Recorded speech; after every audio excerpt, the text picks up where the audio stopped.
बिस्मिल्लाहिर्रहमानिर्रहीम। आज हम लिखेंगे टी। टी जो है वो इस तरह सीधी लाइन लगा के, और ये हम एक छोटी सी लाइन लगा देते हैं तो ये बन जाता है टी। टी जो है उसमें उर्दू की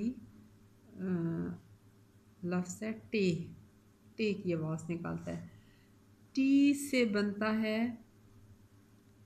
टैप। टैप किसको कहते हैं? नलके को। हर घर में नलका लगा होता है ना, सिंक में नलका खोल के मुंह हाथ धोते हैं, नहाने के लिए नलके का इस्तेमाल करते हैं, तो टैप नलके को कहते हैं टैप।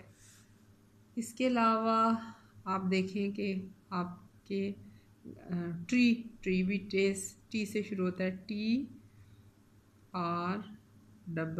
ट्री। ट्री कहते हैं दरख्त को। दाल रे दर खे ते दरख्त, ट्री। और टेबल, TABLE, टेबल कहते हैं मेज़ को।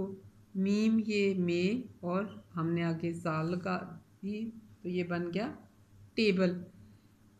इसके अलावा टॉप, टॉप कहते हैं चोटी को, TOP, टॉप।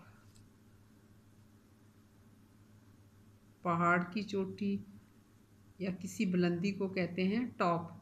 आज हमने सीखा टी।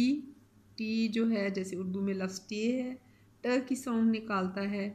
टैप नलका, ट्री दरख्त, टेबल और टॉप।